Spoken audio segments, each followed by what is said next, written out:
Thank you so much for joining us.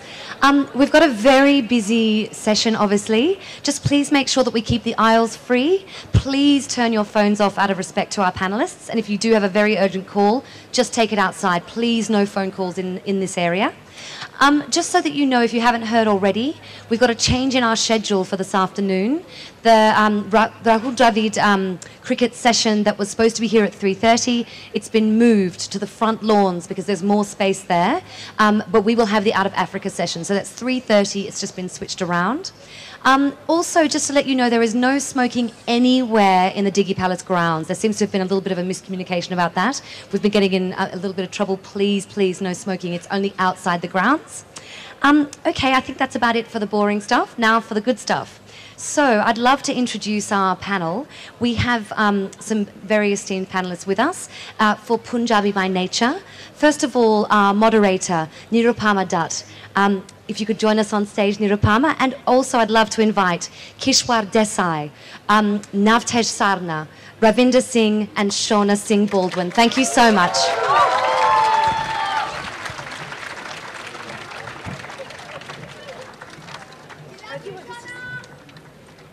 Where do you want us to sit? Anywhere?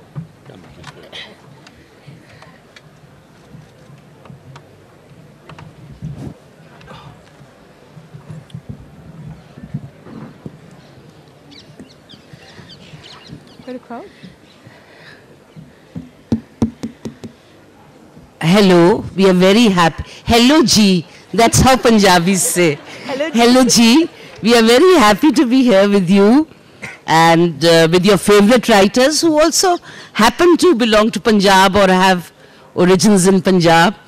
So a Punjabi writer asked me that what is happening in the festival. So I said we are doing a session Punjabi by Nature. So he says, oh, what will you talk about? Tandoori murga or dal makhni? So I said, no, well, we could talk about that, but there is a lot else also that we can talk of. And it pleases me greatly to have with us Navtej Sarna, whom you already know well at the festival, who has translated Guru Gobind Singh's Zafarnama while writing Exile, a novel on Maharaja Dalip Singh, and his own novels, and very recently his book of short stories, Winter Evenings. And next we have Kishwar Desai, who has done 2 novels much talked about, with the heroine being a Punjabi called Simran, and of course her biography of Nargis, which is again in a very Punjabi way called Darling Ji. Darling Ji is the word. Kishwar has been to the festival, but it's the first time that she's here talking about the spirit of Punjab that will pervade through her writings. Then we have Shauna Singh Baldwin, whose first novel, What the Body Remembers, took a very serious, slice of history from Punjab. It dwelt on partition and what it did to women. And then her second novel, which is Selectors of the Soul, also speaks of a very relevant social issue, the protection of the girl child. And unhappily, not all is good everywhere. And in Punjab, we've been, seeing declining sex ratios. And we welcome Shauna, who comes from Canada. And the youngest and perhaps the most popular is Ravinder Singh. Thank you. And he too had a love story, and he told it. He was telling me, not really Punjabi. I said, well, if it is a love story, you are very much Punjabi. Punjab is all too well known for its love legends. Let me now begin with Navtej Sarna ji. We know you're writing well, but one would like to know that what is the spirit of Punjab that has propelled you on, as we call it, Punjabiyat, to write as you do, or has it played a role? Well, thank you, Nirupama, and wonderful to be here. I think you're absolutely right about the perceptions of this session, if I can start with that. At breakfast today, when I was leaving the hotel, A friend of mine who was also a participant here came up, we were chatting and he said, what's your session? So I said, it's Punjabi by nature. And he said, oh, butter chicken and all that. I said, well, hopefully there will be something more than butter chicken. I think when I look back, I was born in Punjab. Yeah. So it's always Jalandhar on my passport, where my mother had gone to her parents and with her younger sisters, one of whom is a distinguished member of this audience, where I was born. And I presume I was there for a couple of months. After that, I've only lived 2 years in Punjab. So if I still write about Punjab, I think I must be Punjabi purely by nature. So I have a sort of what I call a Chakravyuh knowledge of Punjab. That I learned about Punjab when I was still unborn. And hopefully I learned a bit more than Abhimanyu and I can get in and out. I think what has worked for me in terms of Punjabi lineage most is the history of Punjab. And that has been the source of a lot of inspiration for my work, for, of course, The Exile, which was based on Maharaja Dalip Singh's life, and the other books which deal with Sikh history.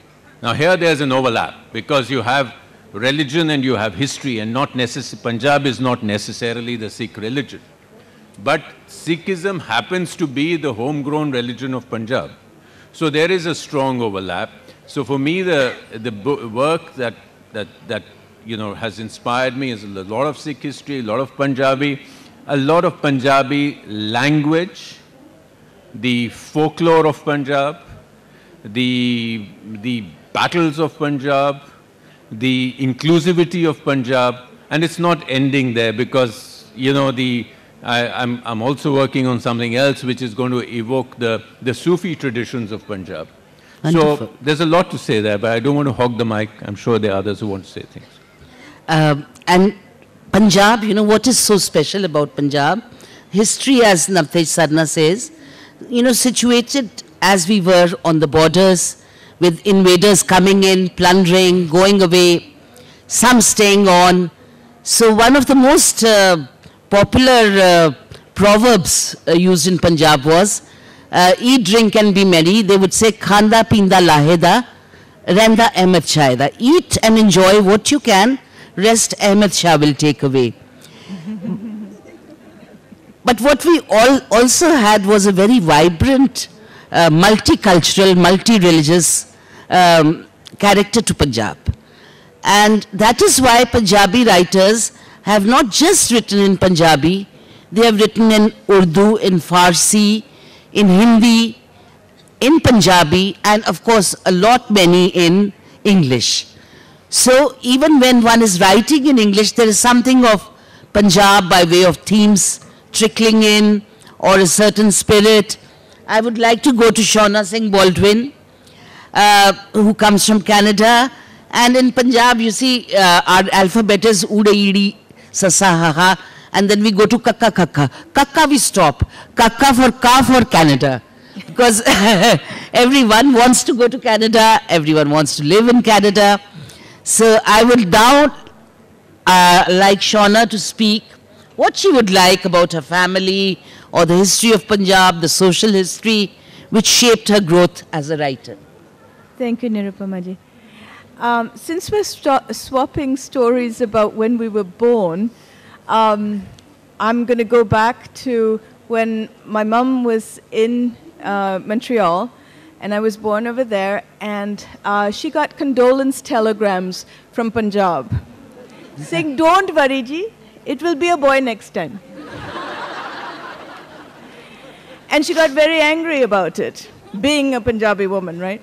So having that anger was really something, because she named me Shehnaz. And Shehnaz means that of which emperors are proud. And this is the family story that came down to me, and all my school records are Shehnaz Singh. But the problem was nobody would call me that, because ota Muslim naam hai, that's a Muslim name. So always within my family, I knew that there was a problem with girls in the first place, and then of course the Sikh Muslim problem, because our family on my mother's side were exiled out of what became Pakistan. And so I didn't really explore that history very much. I did deal with some of the gender issues in English lessons and other stories, which was my first foray into fiction.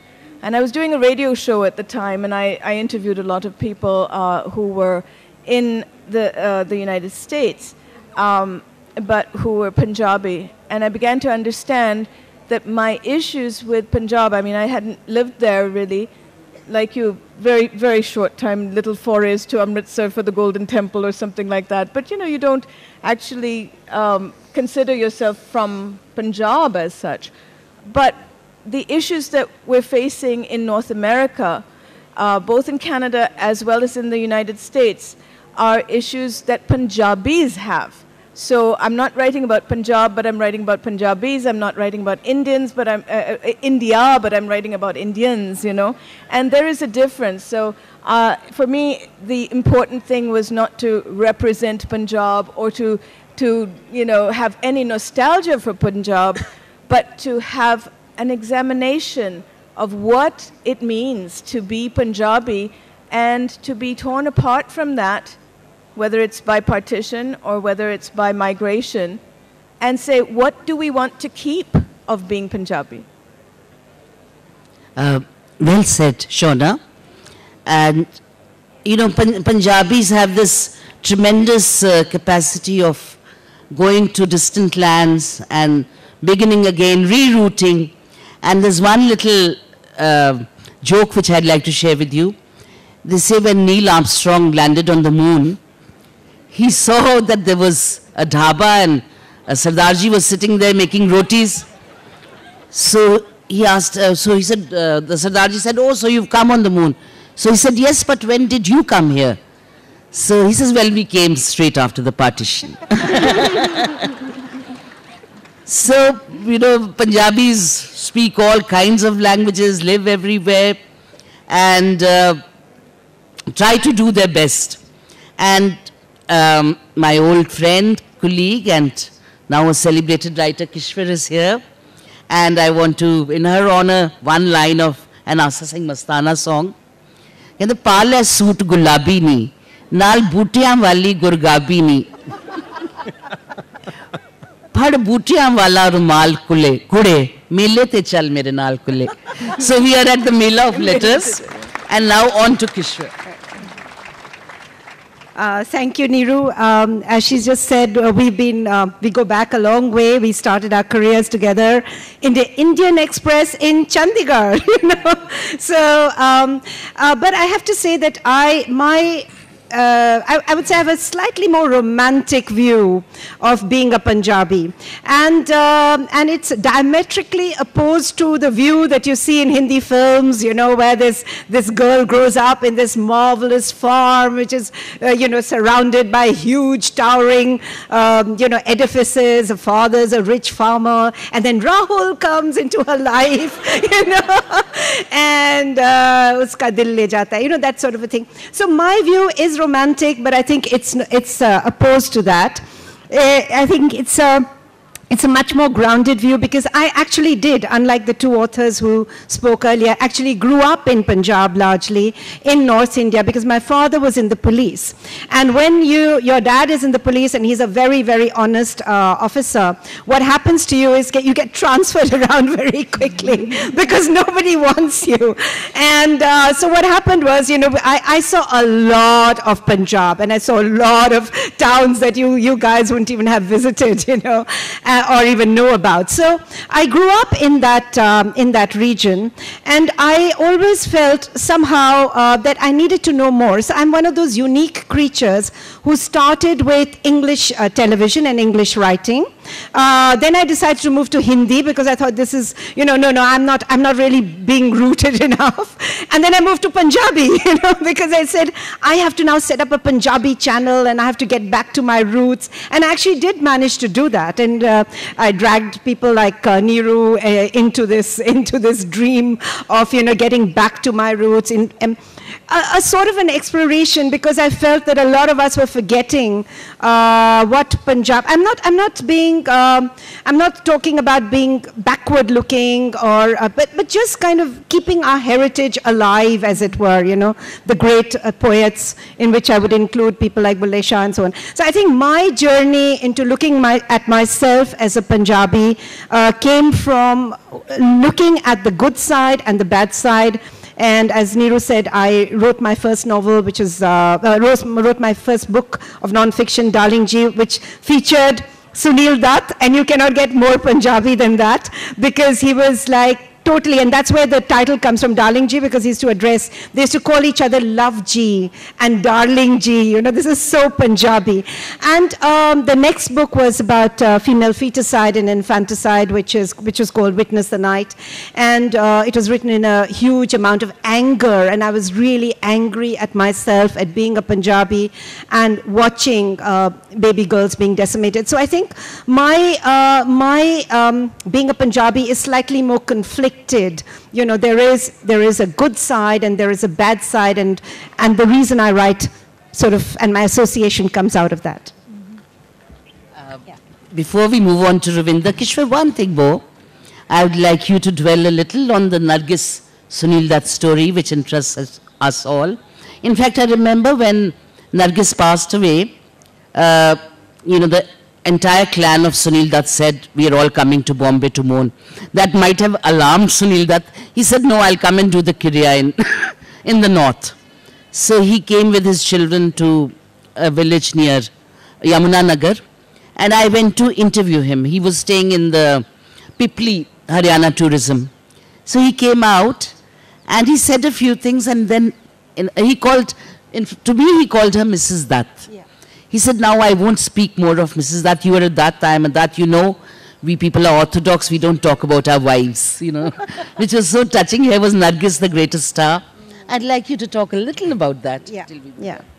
Well, I think what was wonderful when I wrote this book, as you said, I discovered a man of great honor. When you talk about the Punjabi in the true sense of the word,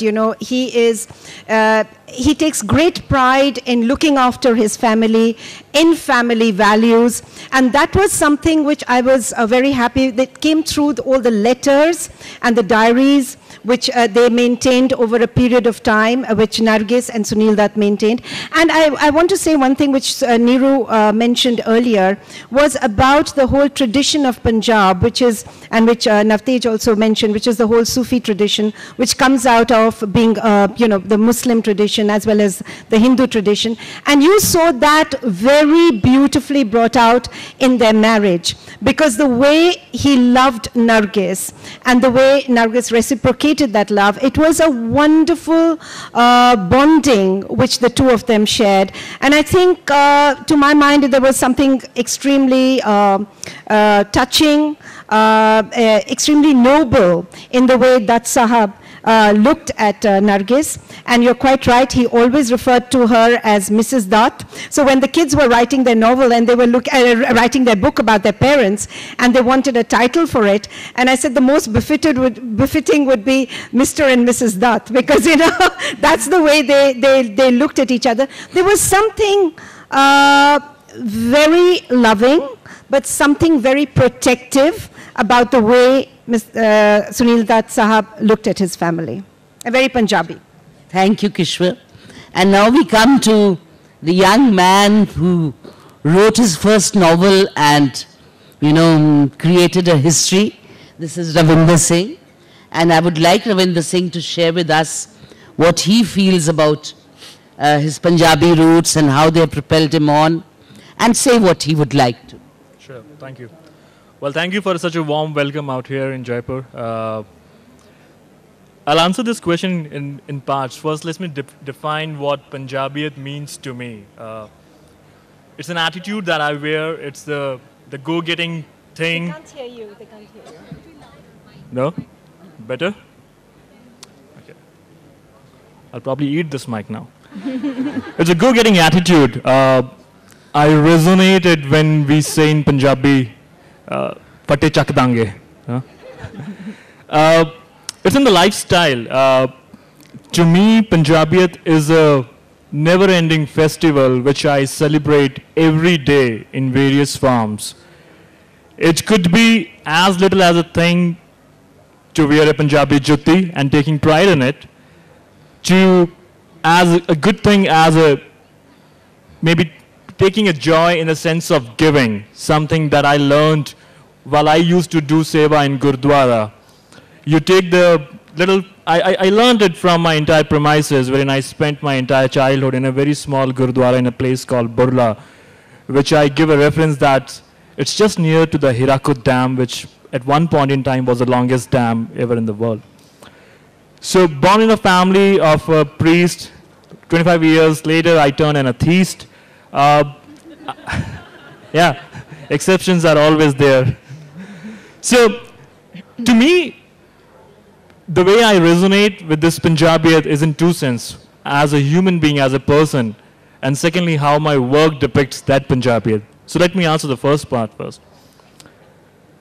I'll make sure that all the CDs in my car pertains to a Chamkila or a Honey Singh, stuff like that.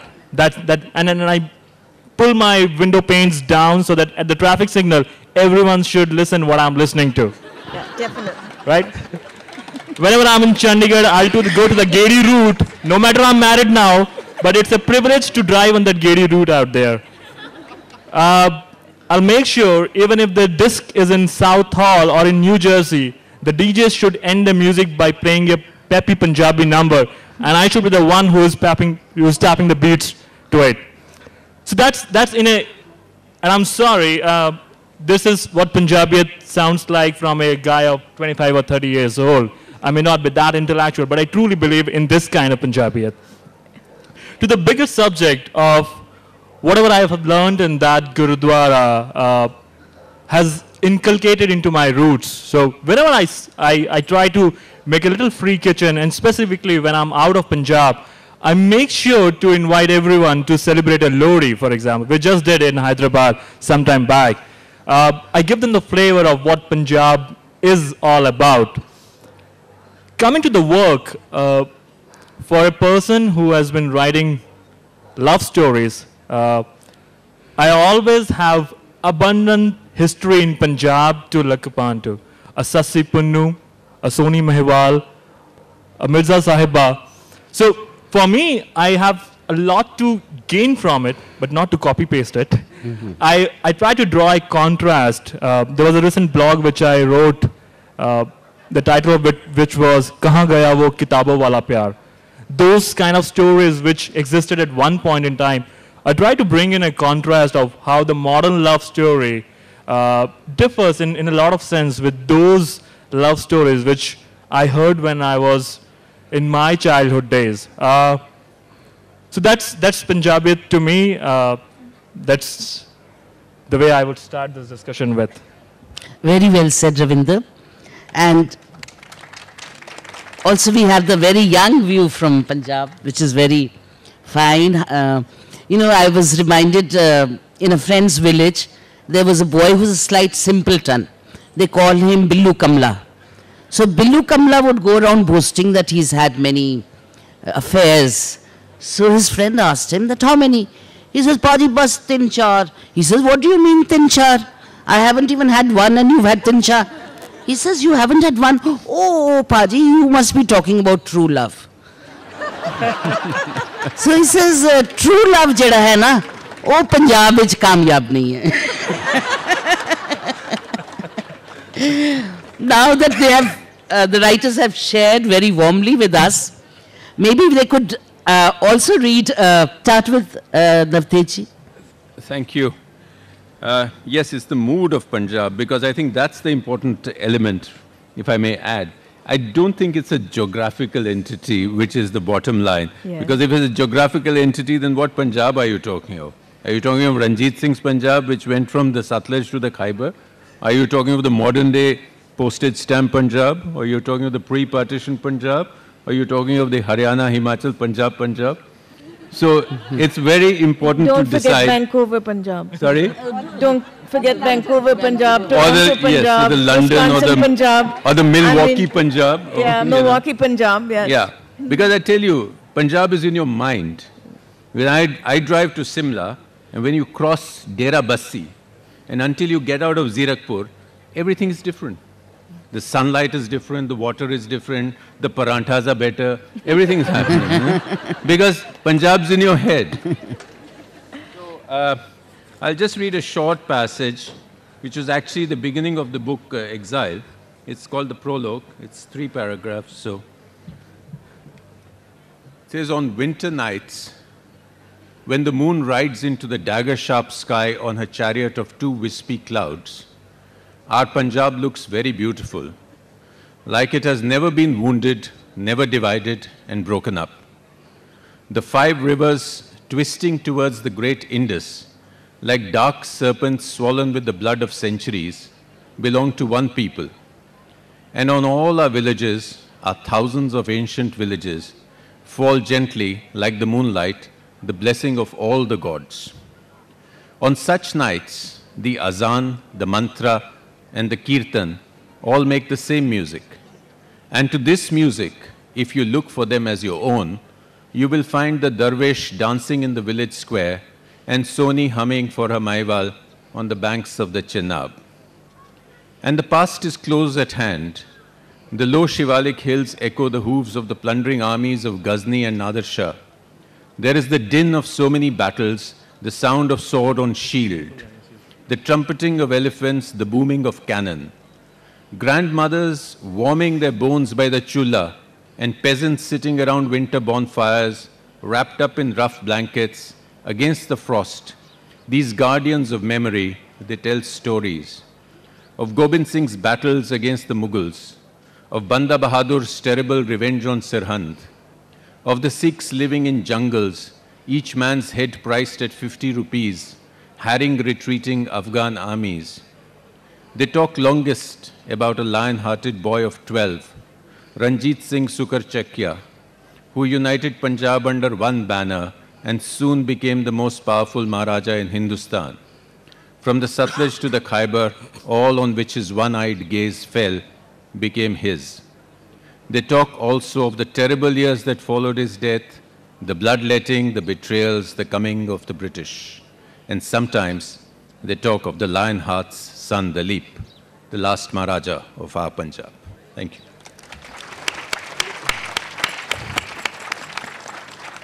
Thank you very much for this beautiful and poignant piece from your book.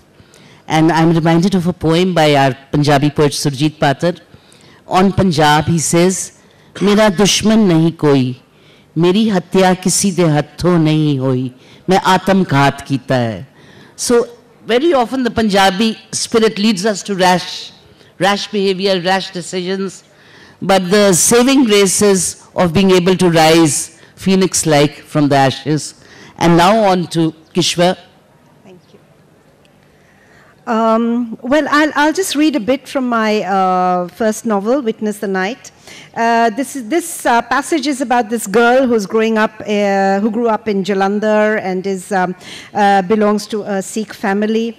And one of the things in that family is that she doesn't feel, as Shauna said, she doesn't feel wanted. She doesn't feel very much loved. And this is a sad tragedy of our lives in Punjab, that as has been mentioned earlier, that the gender ratio there has been falling quite dramatically. And this girl also dwells on the fact that, you know, if you're from Punjab, there is a certain kind of look which you're supposed to have. And as a young child, when I was growing up, my ayah used to, well, my mother had somebody looking after me, whom we used to refer to as the ayah looking after me. And everybody Sonia Devi was her name, and she would oil me and put me in the sun, and as a result I became probably even darker than she was, and everybody who would come to the house would, firstly of course they would be very sad to hear that my mother had had a baby girl, and then they would passing by see this child lying with the eye and say, oh, so your Aya's got a baby girl as well, you know, because I was so dark that nobody could ever figure out that, you know, this could be my mother's child. It was, you know, so it was a very disheartened family when I was born. Okay, so I'll just read a bit. So this is slightly autobiographical, but not really, only from that point of view. Okay, my mother was very beautiful. I can still remember when she came to pick me up from school, one of the girls asked if she was a film actress. She was tall and fair, and my father was equally handsome. He looked like royalty with a white flowing beard, which he would combine with dramatically colored turbans. Together they looked like they had stepped out of one of those Sahib Singh paintings. You know, the artist who painted those famous but doomed lovers, Heer Ranjha, Sohini Mahiwal. This is a young girl writing, she's about 14 years old. Though they look like they were made for each other, they were actually from different backgrounds. My mother's family was in the army, starting with the usual General Singh and Colonel Singhs. They were actually lowly subedars during World War I. Her father, Major Singh, was the first one to actually be able to reach that rank of General Singh many years later. My father's family owned land spread out in small holdings. In Jalandhar, we were known for our blood-red strawberries, and for the nursing clinics we ran as a charity. My sister looked like my mother. She was equally lovely. My brothers were not as good-looking, but no one cared really, because they were boys, and that was enough. We knew they were actually my cousins, but my father was crazy for sons, and so was my mother, so they got all the attention. I was never anywhere near the beautiful people. I was dark and very hairy. Too much, perhaps, for a girl. Maybe I'd been given the wrong diet, or my testosterone levels were too high. My earliest memories were of my maid oiling me and letting me run around in the sun. In fact, most people thought I was her child as I grew progressively darker and darker, till I was the color of soot, which was Amla's color, the maid's color. Then one day my mother condescended to look at me, and she was horrified to see what a bristly little creature I had become. They began to massage me daily with besan mixed with curds in slow circular motions so that the hair would lessen and somehow I would turn fair. No such luck. I was meant to be, therefore, the Kala Tika. Thank you very much. And Shauna, I would also like you to share maybe a very brief passage, as I'm told we are running out of time. Okay. Hali te gal shuru hui si te hali khatam hone wali. We were talking about the syncretic nature of Punjab and how everybody's so mixed. And in order to understand Punjabi, sometimes you need to step away and look at it from the point of view of a Hindu or a Christian looking at us, Sikhs, let's say. So I tend to do that in my books. This particular passage is from The Selector of Souls, which is my latest novel. And in this passage, it's a Hindu-Christian woman who is becoming a novice nun, and she has sent her little daughter, Chetna, to Canada to live with her aunt. And so we're going to read the letter from the aunt, who is a Hindu married to a Sikh and living in Toronto. The jeep heads north as if aligned with Anu's inner compass. Pure, cool mountain air spreads like a benediction in her lungs. Healing is in these mountains, waiting to be found in contemplation, meditation, silence, and service to others. She shouldn't read as the jeep loops its way through the hills, but the letter is from Ranu. Dot matrix text jumps and blurs on pre-printed flowered paper. I've enrolled Chetna in a summer camp for children of landed immigrants and the local Sikh school in September. Not that Jatin and his family are very observant Sikhs. Remember, he married Hindu me. But following Sikh tenets, this school doesn't allow smoking. I can swallow a little religion so that our little girl remains drug-free. Most of our friends are Sikhs, so they mostly have the last name Singh. She keeps asking, Singh what? She wants their caste names. Some have them, some don't. I explained that Sikhs don't have castes, or are not supposed to. She actually cried when I explained she must flush the toilet after using it, since we always have enough water for each flush. And when I explained that she has to clean the shower after using it since we don't have sweepers, she said, Rano auntie, you should get a sweeper. And then our clever puss says, if Jatin Papa doesn't mind, let him clean it. Were we as young when we began to worry about getting polluted or falling to the level of sweepers? I didn't know how privileged I was by my religion, caste and class till I came to Canada. Chetna is going through the same status shock. She's 8 years old. She came home from a camp asking, Rano Mummy, is India older or younger than Canada? In India, people get respect for being 1 or 2 months older than each other, so why not countries? I said, older in some ways, younger than others. She shot me her, explain how the world got this way, look. I told her that if you believe a country is born on the date of its flag, India is older because its flag first flew in 1947, almost 20 years before the Canadian flag. And if a country is as old as its constitution, then India had one 30 years before Canada. But if a country is as old as its earliest inhabitants, India might be only 5,000 years old and Canada 10,000. And if a country is born from the wishes of its people, then India is only 47 and Canada is about 300 years old. So I said, it's hard to say if India is older or younger than Canada. She didn't find this satisfactory. Forgive me if she's scarred for life. When Chetna questions me, I wonder if Mahatma Gandhi had agreed to Dominion status for India in 1942, would there still be a statue of a queen at India Gate? And would Indians be as Anglophilic as Canadians? Would we still be a Dominion as Canada is? We'd all be Christianized by now. Chetna has been taught about Laura Secord at her camp, and today we're taking her to the chocolate factory of that name. She's making new friends by telling them that her Jatin Papa works there. Thank you very much. And now on to Ravinder. Ek kudi jida naam mohabbat, gum hai, gum hai, gum hai. So let's hear something of his love story. Thank you. This little paragraph of mine from the first book, I Too Had a Love Story, will probably showcase that how obsessed I am with the language Punjabi. So much so that I make sure that if the other person knows Punjabi, I'll kick a conversation in that language. To that matter that I also, no matter how crappy that sounds, but even the accent. So, Shauna, I would say if you're not coming from Canada, rather I would say you are coming from Canada. Huh. All right. It's all right. I can come from Canada. In a little while, the focus of our conversation changed from rain to our promises and priorities. The things we wanted to accept and the things we wanted to give up for each other. No boozing until she was comfortable with it, preparing myself for a vegetarian environment, at least at home, and a few other things were on my plate. And talking to me and my family in Punjabi was the most important task I put on her plate. Her family spoke Hindi, and she was brought up in that atmosphere. Whereas my ears badly wanted to hear the language which I was brought up around. None of our expectations were forced upon each other, though. It was mutual understanding, an attempt to do the best we could for each other. After all, we were supposed to live together for the rest of our lives. That evening, I asked her mischievously, "Hey, do you mind talking in Punjabi?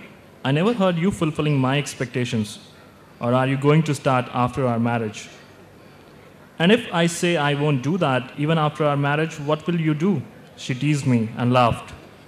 I imagined her jumping off her bed and running to the window to catch a few raindrops. "Then I'll take you back to your home in Faridabad and leave you there." All she said was, "Shauna." I could hear the rain falling on the ground outside her window. I realized what I landed up saying. My attempt at humor had badly failed. I did not know how to react. Before I could say anything, she said, "Shauna, you carry on with your passage. See you later." And she hung up very quietly, something she never did. Thank you. Very brief and very moving. Ravinder, I would like to share with you that in the 70s, when we were studying, mid-70s, there was in Punjab University, Chandigarh, a frustration club.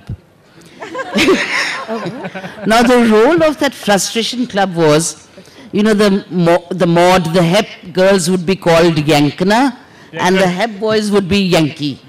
And the village boys would feel left out, you know, and the girls wouldn't go out with them, wouldn't talk to them. So they had made this club. So I met one of the members. I said, what do you do? He says, we console our members. I said, how do you do it? She says, he said, when we see a boy and girl going together, we tell him, fikar na kar, pan prane. So now, I think we can take 2 or 3 questions. Please.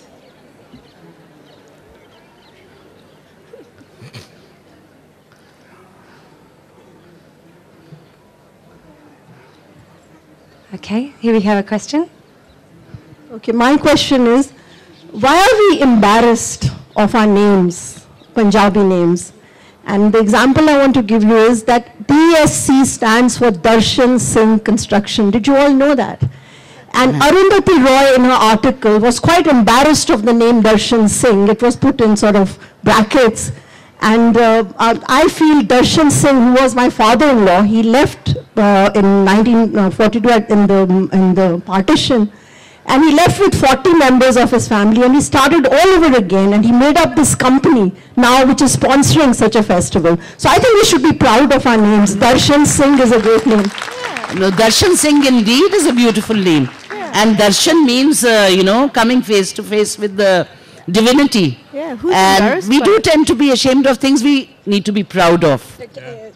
So I just want to say that my name previously was Aluwalia, and even my father's name though is Rosha. We come from the the Aluwalia sect, and my brother used to be teased. There was another boy in school who was called Aluwalia in his. So when he came home and he told my dad, who's, was called Rosha, he said, there's a boy called Aluwalia in school, and we all kind of make fun, and we call him Alu.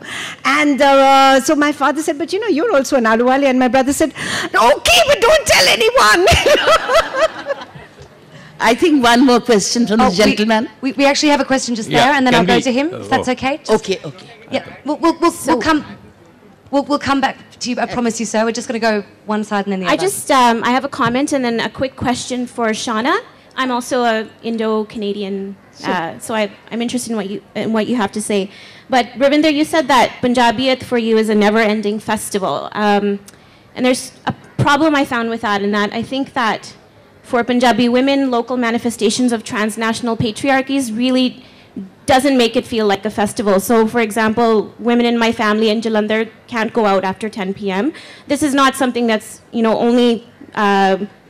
only in Punjabi culture, but I think it's a local manifestation of something that happens transnationally. So what I found problematic about the title of this session is that it kind of gives the idea that it's sort of downplaying the social construction of Punjabiyat. So if you turn de Beauvoir on her head, for example, one is not born but becomes a Punjabi. And so I find that that Punjabi, there is a specific Punjabi nature, I find a little bit troublesome, and I think that sort of Gabru machismo mentality that we think Punjabi is very problematic. And so Shauna, I had a question for you. To what extent do you think second and third generation Indo-Canadians or other diasporic Punjabis, to what extent do they hold on to fixed and reified notions of what it means to be Punjabi, and what gendered ramifications does this entail for you? Ooh, that's a huge question. But but I too was very troubled by the title of this panel, and I learned yesterday that it's the name of a restaurant. So it did not have apparently the genetic determinism that I gave it when I first saw it too. So some of that reaction that you have had to it was my reaction also, because you're absolutely right that Punjabiyat can be a very big bubble in which we tie ourselves in knots trying to keep up with Punjab, which doesn't have much relevance to life in wherever we are. So yes, it's a state of mind. It can also be a claustrophobic state of mind, and it can do some very, very great damage to our relationships with other people. And that's kind of what I explore in The Selector of Souls particularly, because that is a dangerous way to address the issues of gender, really.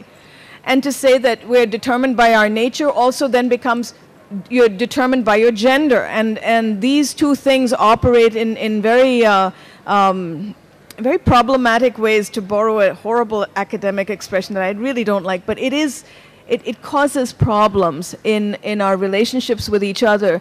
So for me, I really talk about individuals and not the collective, and I get very nervous when people start talking about the Punjab and the Punjabi nature and everything, because that says we are our collective identity.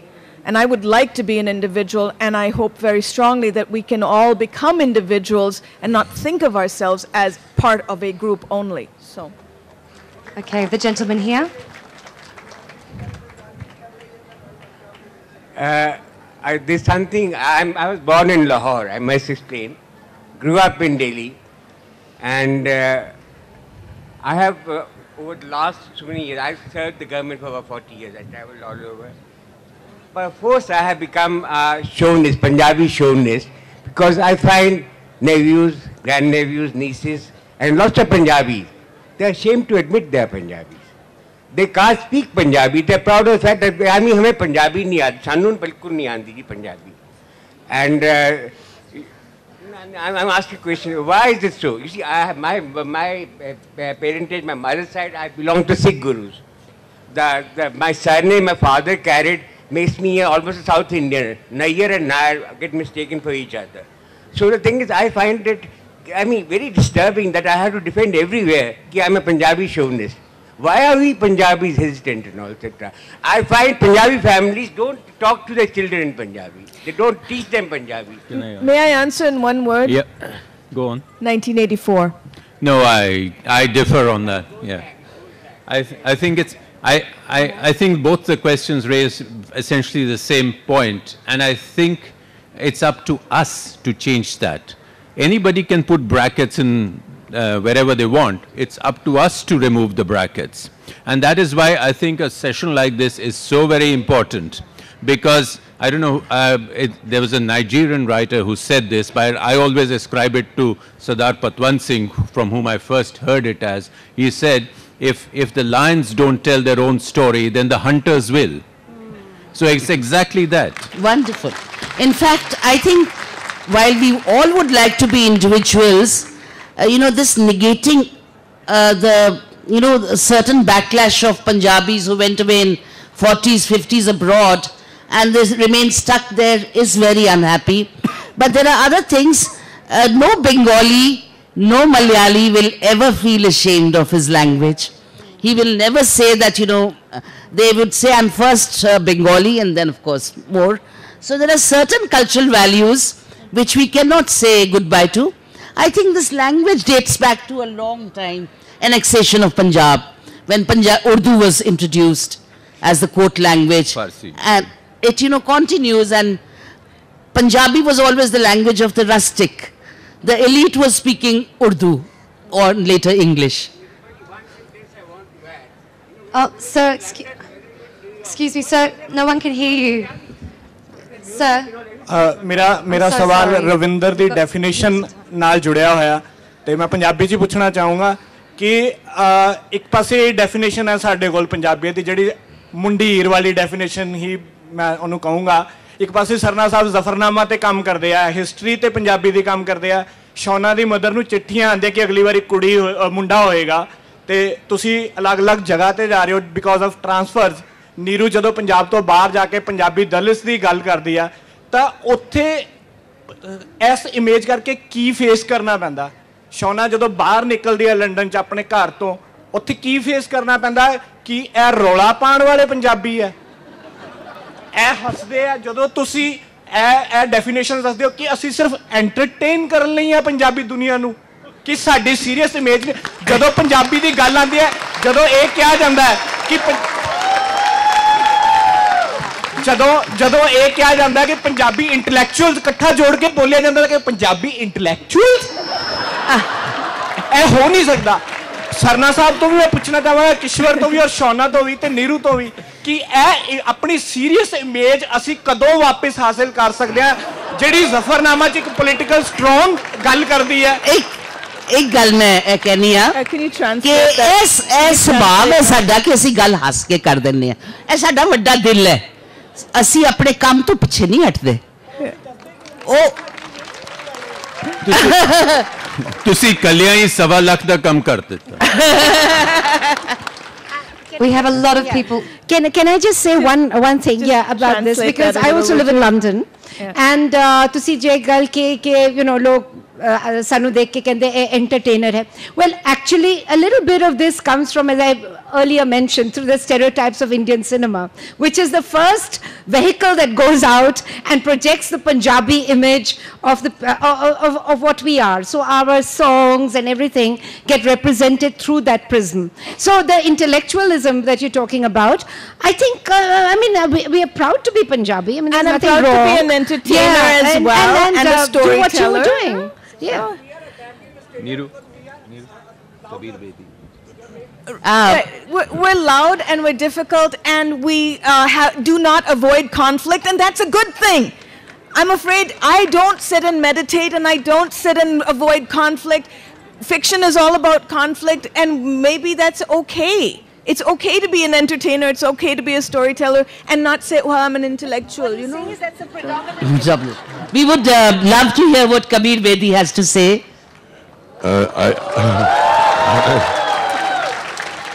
I really, I'm not asking a question, I just want to add something to the nature of Punjabi by nature. I just want to add something to that. That, you know, Punjabis have got this very vested interest almost in this macho exterior that we put on. But the fact of the matter is that whether Punjabi Hindu or Punjabi Sikh, we like to put on this very manly attitude. But anyone who knows the Punjabis, especially the Sikhs, they might look like tigers outside, but they are soft as teddy bears in their hearts. They After the age of 60. Emotional people. Highly emotional people. I just wanted to add that to the Punjabi by nature discussion, that's all. That's a fine confession. And we like it. We have a lot of questions. We're trying to get to as many people as possible. This gentleman's next. Yeah. Excuse me. Hello. I think what we are doing here, the typical image, glorification of typical image of Punjabiyat. और Ravinder Singh ਨੂੰ ਮੇਰਾ ਸਵਾਲ ਹੈ ਵੀ ਇਹ ਉਹੀ glorification ਗੇੜੀ ਲਾਉਣਾ, listening loud music is not Punjabiyat. Nirupama ji ਜਾਣਦੇ ਆ inside of Punjab ਕੀ ਹੋ ਰਿਹਾ ਹੈ ਹਨਾ ਤਾਂ the main issue of this gathering is nature of Punjabi. What are the deep concerns, deep characterizations which differentiate us from others? Everyone wants to be proud of Gujarati, of Maharashtri. हर कोई ये proud करना चाहता है. ਤਾਂ ਆਪਾਂ Punjabi proud ਕਰਦੇ ਕਿਉਂ ਕਰਦੇ ਆ ਦੂਜਿਆਂ ਨਾਲੋਂ ਕਿਉਂ ਵੱਖਰਾ ਲੱਗਣਾ ਚਾਹੁੰਦੇ ਆ ਹਨਾ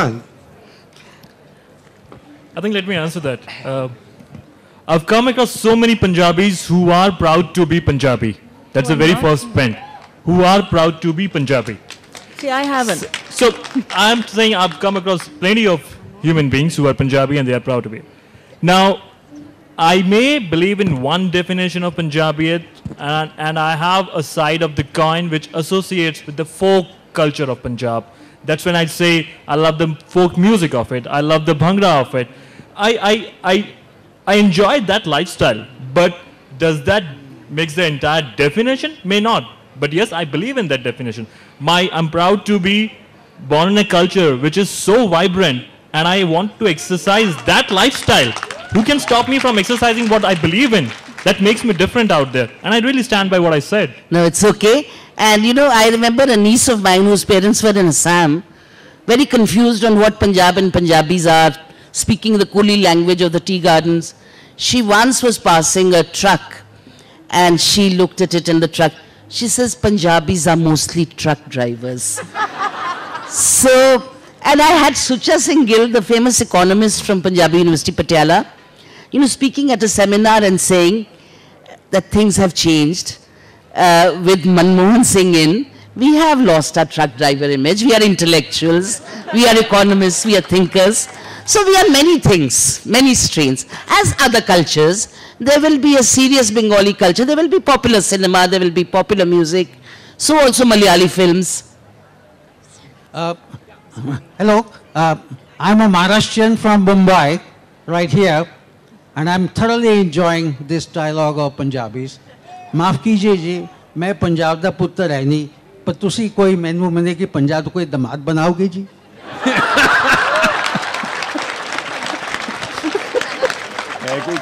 Can you be an honorary Punjabi? It is never too late. You can be an honorary Punjabi. Just taking it from... Okay, we were speaking about how... Sorry, this girl was next. Sat Sri Akal.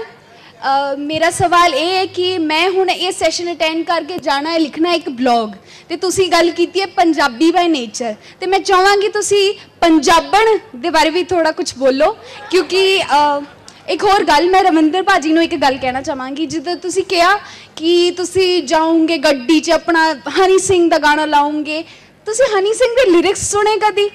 इन्ने derogatory high, मैं की दसां, सच कहा मैं गानी भी है नाल, लेकिन ओ मैं ब्लॉग च लिखांगी तो की इमेज जाएगी बाहर, इन्ने लोग इकट्ठे हुए, so many people gathered here. I would like you to please say a few words of the Punjaban of the Punjab. Could you do that, please? I can do that. Sans Honey Singh. Well, very, You're very on the mat, buddy. You're on the mat. All right. We've had the most popular.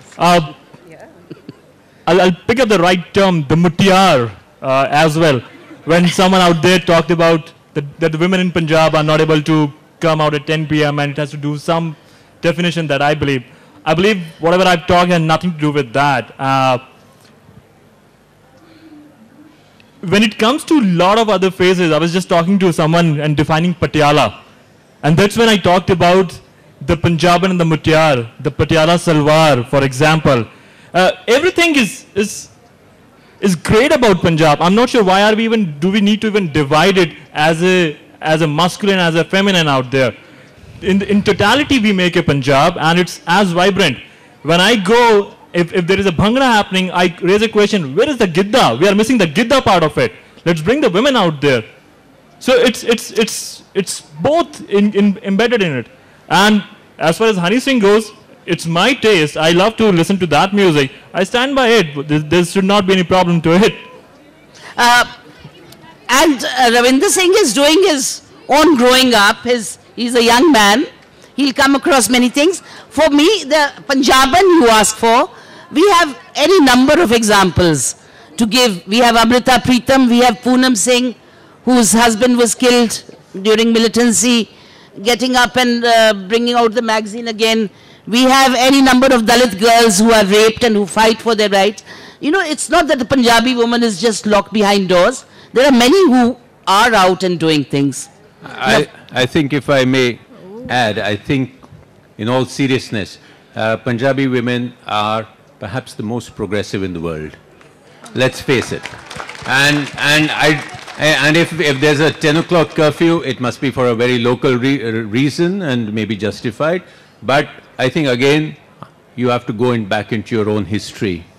And you have to go back to women, when women could not step out of parda, out of 7 layers of parda, you had Mata Khivi, who organized communal langar for 4 gurus at that time, throughout their life. I mean, and set up the communal kitchens on which you had people like Rani Jinda, who took on the entire Machiavellian schemes of the imperialist British days. And you know, so she was out there. We talk of Lakshmi Bai. How many people know of Maharani Jinda? So I don't think you have to worry. The Punjaban image of the dancing mutiar and you know, balle balle ni tor Punjaban di is also part of us. It's a beautiful part of us. But it doesn't mean that Punjabi women are not progressive. But so you have to put it all in. And I know Kishwar has got serious work in serious issues of Punjabi women, and that's also a reality. Yeah. So, I mean, nothing is perfect, not even Punjab. No, I just want to say one thing. I want to add to what Navtej said. Yes, what Niru said is absolutely correct. There are many definitions of the Punjabi mutiara or the Punjabi woman.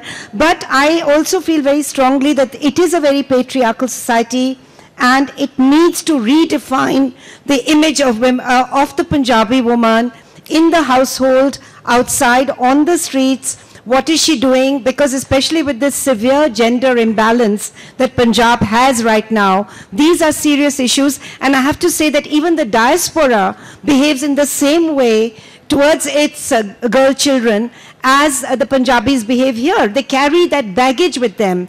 And when I wrote this book, I remember meeting this young girl who said that her father, there were two daughters, you know, this girl and her sister. Her father actually took his pregnant wife, brought her back to India to get the sonography done, to find out whether it was a boy child or not.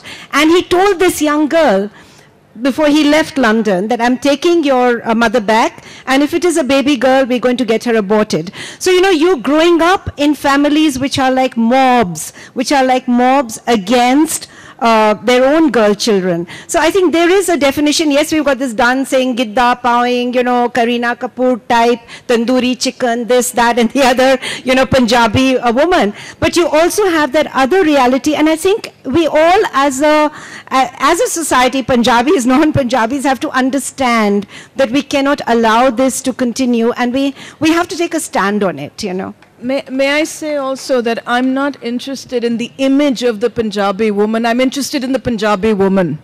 You know, and it's so important for us to get rid of the image of the Punjabi woman and start talking about what's going on in our families. Are those families places of safety for women, or are those families places of danger?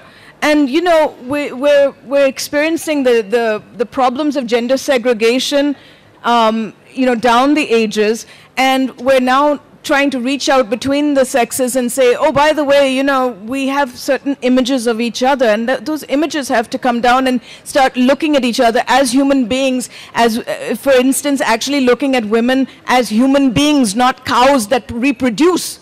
You know, so this is the kind of thing that we as Punjabis have to say, all right, I'm proud of being Punjabi, sure. So what? What am I doing with it? How am I behaving towards other people? And that is something that only the individual can take a look at and determine. Quick takeaway from what Kishwar was talking about, the role that cinema has played in projecting a certain image of the Punjabis. Of course, but at the same time, though we are talking about people not being comfortable as owning up to being Punjabi, there is also that aspect of commercialization of the whole culture. If you see, there are so many songs, every third song has Punjabi lyrics, there are so many movies being made on Punjabi culture. Fun.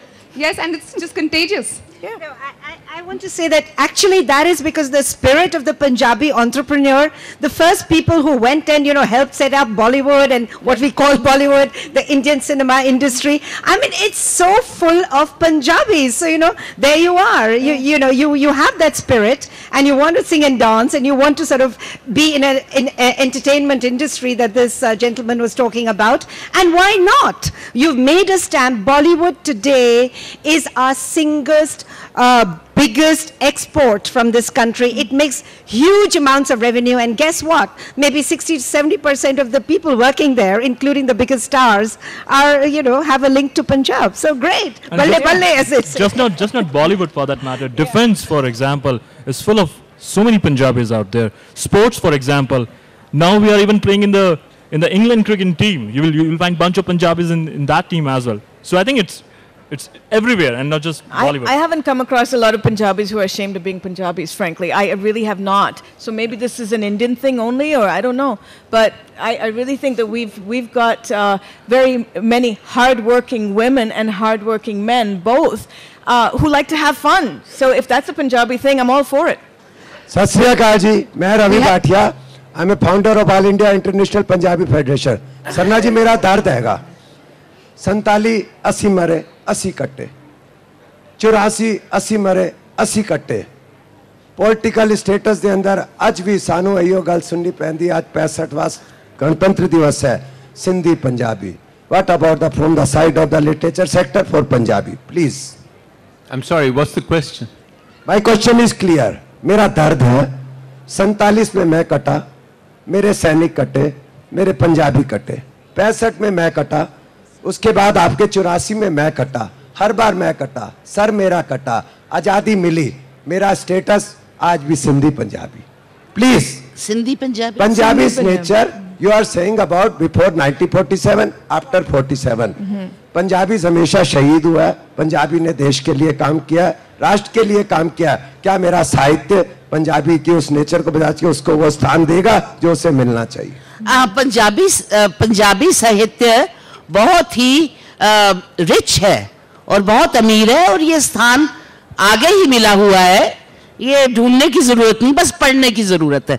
उसमें हम पंजाबी थोड़े पीछे रह जाते हैं. Well, happy reading. Huh? I think we have to finish there. I'm it so has been sorry, a very everybody. wonderful session, and thank you for coming and participating in it and also raising relevant questions, questioning us. We are very grateful to you. Thank you. Apologies to people that couldn't ask their questions, but our wonderful authors are going to be going over to the book signing, author signing desk behind the far pillar. As a gesture of thanks from the DSC Literature Festival, please accept these scarves. Thank you so much for an incredible panel. Thank you to everybody for your patience. Apologies if you didn't get to ask your question. Please take it over to the author signing desk, and lunch is now served. Until 3 o'clock, there is lunch. We're going to be back here at 2:15 for Persian Fire, the first battle for the West. And just to let you know, the cricket session with Rahul Dravid at 3:30 has been moved to the front lawns. Okay, we'll have Out of Africa here at 3:30. Thank you for your patience. Thank you, everybody.